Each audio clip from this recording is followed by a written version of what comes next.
السلام علیکم ورحمۃ اللہ۔ تمام اسٹوڈنٹس جو کہ میں اردو سے ریلیٹڈ ہیں وہ ضرور میرے اس ویڈیو پر توجہ دیں۔ میں اردو کے تمام جو نوٹس ہیں انشاءاللہ وہ اس چینل پر اپلوڈ کیے جائیں گے۔ تمام دوستوں سے جو اسٹوڈنٹس ہیں ان سے التماس کہ آپ نے اس چینل کو سبسکرائب کرنا ہے، اور اگر یہ ویڈیو، یہ لیکچر، یہ چینل کسی دوسرے کے لیے بھی فائدہ مند ہے تو ضرور اس سے شیئر کریں۔ علامہ اقبال کی جو شاعری ہے اس کا دو دور ہم جو ہے وہ ڈسکس کر چکے ہیں، چینل پہ آپ کو اس کے آلریڈی لیکچرز مل جائیں گے۔ تیسرا دور تو علامہ اقبال کی شاعری کا ہے، اس کے بارے میں آج ہم بات کریں گے۔ اقبال کی شاعری کا جو تیسرا دور تھا 1908 سے لے کر 1924، یعنی جب بانگ درا کی اشاعت ہوتی ہے 1924 تک، اس دور میں ان خیالات و افکار کی تکمیل ہوتی ہے جو ان کے ابتدائی شاعری میں ظاہر ہوئے تھے۔ اس زمانے کی چند قابل ذکر جو چیزیں ہیں ان کو ہم ڈسکس کریں گے۔ پہلا آپ نے ٹائٹل دینا ہے وطنیت اور قومیت۔ اقبال پر قیام یورپ کے دوران یہ بات واضح ہو گئی تھی کہ مغربی اقوام مشرق جو ہیں وہ مغربی اقوام مشرق کو غلام بنانے کے حربے آزما رہے ہیں۔ یعنی مغرب کے جو لوگ تھے ان کا ایک ہی مقصد تھا کہ مشرقی لوگوں کو غلام بنا لیا جائے۔ ان میں سب سے زیادہ خطرناک حربہ وطنیت اور قومیت کا نظریہ تھا۔ مغرب نے جغرافیائی بنیادوں پر دنیا کو تقسیم کر کے خطرناک تصادم کو جنم دیا۔ اسی نظریے کو اپنا کر مغرب نے ملت اسلامیہ کے حصے جو ہے وہ بکھرے کر دیے، یعنی الگ الگ کر دیے، اور اسی طرح مسلمان کو مسلمان سے جدا کر کے ان کی ملی وحدت کو پارا پارا کر دیا۔ یعنی مسلمانوں کو وہ الگ کرنے کے ہر وقت سازشیں حربے کرتے رہتے ہیں۔ 1910 میں طرابلس کی جنگ اور بلقان کی جنگ نے اقبال کے نظریے کو اور بھی تقویت بخشی۔ پہلے جو تھے اقبال جب وہاں پہ یورپ میں گئے ہیں تو انہوں نے جب دیکھا، انہوں نے جب سمجھا کہ یہ لوگ جو ہیں وہ مشرقی لوگوں کو اپنا غلام بنانے کے جو ہے وہ حربے استعمال کرتے ہیں، تو انہوں نے پھر اس طرف اپنی قوم کو بیدار کرنے کی کوشش کی۔ نظریہ جب تھا اس کو تقویت تب ملی جب وہ بلقان اور طرابلس کی جنگ جو تھی 1910 میں ہوئی، اور وہ بڑے واضح انداز میں مغربی تصور وطنیت و قومیت کی مذمت کرنے لگے۔ اپنے شاعری کے ابتدائی زمانے میں اقبال نے ترانہ ہندی میں کہا تھا، سارے جہاں سے اچھا ہندوستان ہمارا، ہم بلبلیں ہیں اس کی یہ گلستان ہمارا۔ یاد رہے کہ یہ علامہ اقبال کا کلام ہے۔ اکثر ہم نے انڈیا کی موویز میں انڈیا کے جو ہے نا وہ نیشنل جو بھی ہیں تو یہ لکھا ہوا اقبال کا شعر ہے۔ اب آگے چلتے ہیں، لیکن اپنی جو شاعری ہے اس کے تیسرے دور میں یورپ سے واپسی کے بعد وہ نظریہ وطن کو رد کرتے ہوئے نظریہ ملت کی تبلیغ کرتے ہوئے نظر آتے ہیں۔ وطن میں کوئی بھی آ سکتا ہے، لیکن ملت یعنی مسلمان ایک ملت ہے، مسلمان امہ جو ہے یہ ایک ملت کا نام انہوں نے دیا ہے۔ اس لیے ترانہ ملی میں کہتے ہیں، چین و عرب ہمارا ہندوستان ہمارا، مسلم ہے ہم وطن ہے سارا جہاں ہمارا، باطل سے دبنے والے ہے آسمان نہیں ہم، سو بار کر چکا ہے تو امتحان ہمارا۔ اور وطنیت یا قومیت کے تصور کے خلاف اقبال اعلان جنگ کرتے ہوئے فرماتے ہیں، ان تازہ خداؤں میں بڑا سب سے وطن ہے۔ یعنی جو یورپ کے بااثر ممالک تھے ان کو کہتے ہیں ان تازہ خداؤں میں بڑا سب سے وطن ہے، جو پیرہن اس کا ہے وہ مذہب کا کفن ہے۔ اقوام میں مخلوق کے خدا بٹتی ہے اس سے، قومیت اسلام کی جڑ کٹتی ہے اس سے۔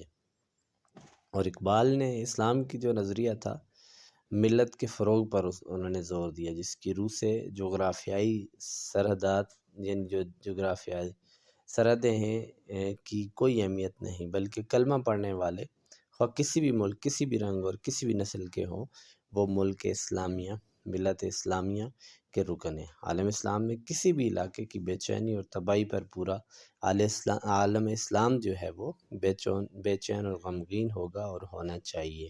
مغربی تہذیب کے خلاف، یعنی یہ جو اقبال کی یہ تصور وطنیت یہ تھا کہ وطن کیا چیز ہے اور ملت کیا چیز ہے۔ پہلے وہ وطن کو اہمیت دیتے تھے کہ وطن، لیکن جب وہ ملت پہ آئے تو ملت اسلامیہ جو ہے وہ پوری امت کو انہوں نے ایک جگہ لانے کی کوشش کی اپنی شاعری میں۔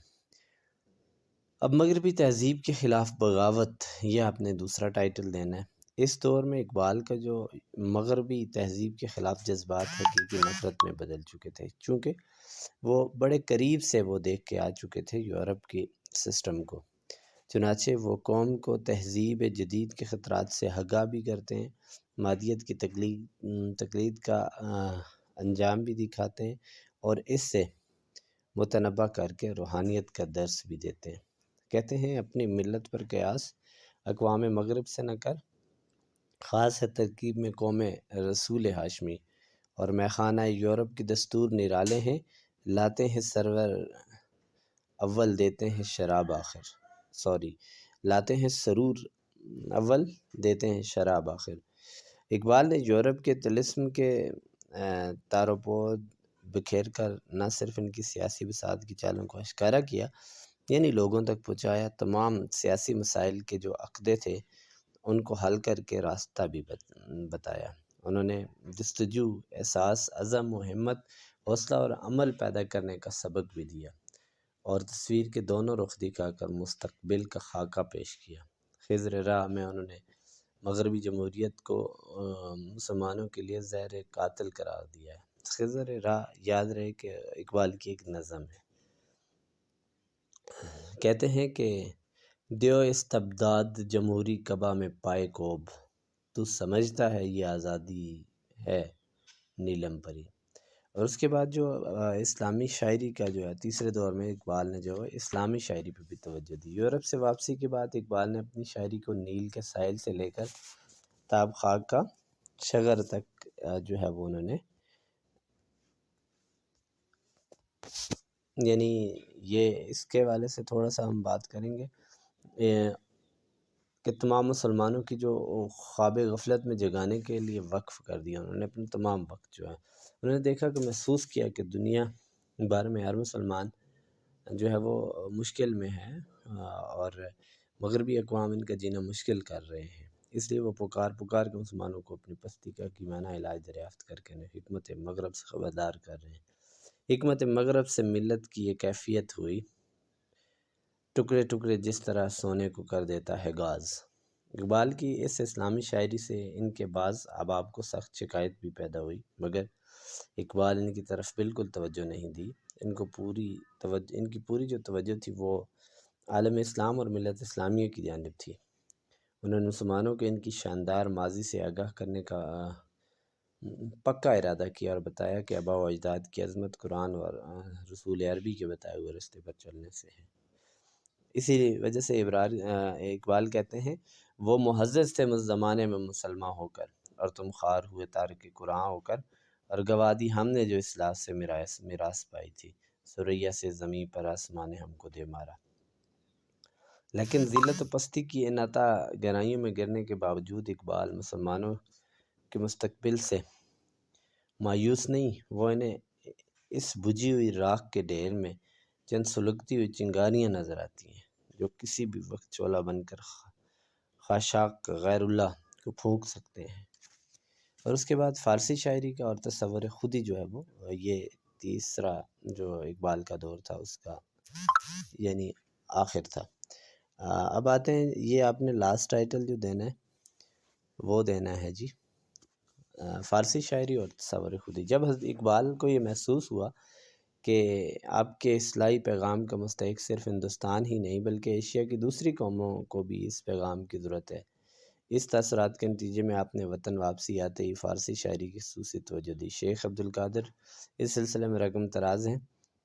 فارسی میں شعر کہنے کی رغبت اقبال کی طبیعت میں کئی اسباب میں پیدا ہوئی، مگر بظاہر جس چھوٹے واقعے سے ان کی فارسی گوئی کی ابتدا ہوئی وہ یہ ہے کہ ایک مرتبہ ایک دوست کے ہاں مدعو تھے جہاں ان کی فارسی اشعار سنانے کی فرمائش ہوئی اور پوچھا گیا کہ وہ فارسی شعر بھی کہتے ہیں یا نہیں. ہم نہیں. انہیں اعتراف کرنا پڑا کہ انہوں نے ماں سوائے ایک آدھ شعر کہنے کے کبھی فارسی لکھنے کی کوشش نہیں کی، مگر کچھ ایسا وقت تھا اور اس کی فرمائش نے ایسی تحریک ان کے دل میں پیدا کی کہ دعوت سے واپس آ کر بستر پر لیٹے ہوئے باقی وقت وہ شاید فارسی میں اشعار کہتے رہے، اور صبح اٹھتے ہی جو مجھ سے ملے وہ تو دو تازہ غزلیں فارسی میں تیار تھی. اقبال میں فارسی کی 3 مشہور کتابیں اسرار خودی، رموز بے خودی اور پیغام مشرق اس دور میں لکھی. انہوں نے خودی کے فلسفے کو بھی جس قدر تفصیل سے اپنی فارسی تصانیف میں بیان کیا، اردو میں کلام میں ان کا عشر اشیر بھی نہیں. اور اس زمانے میں اقبال کا جو فلسفہ تھا اس کی فارسی کلام کے علاوہ اردو شاعری میں بھی کھل کر سامنے آیا، اور اس کے اسرار و رموز اردو خواں طبقے پر بھی واضح ہو گئے. انہوں نے فرمایا تو راز کن فکاں ہے اپنی آنکھوں پر عیاں ہو جا، خودی کا رازداں ہو جا، خدا کا ترجمہ ہو جا، خودی میں ڈوب جا غافل، یہ عین زندگانی ہے، نکل کر حلقہ شام و سحر سے جا ودا ہو جا. تو یہ یعنی اقبال کی شاعری کا تیسرا دور کہلاتا ہے. اچھے سے آپ نے اس کو 2-3 بار سن لینا ہے، یاد ہو جائے گا آپ کو، اور انشاءاللہ ایک نئے لیکچر کے ساتھ آپ کے ساتھ ہوں گے. اور آخر میں پھر التماس کہ آپ نے چینل کو سبسکرائب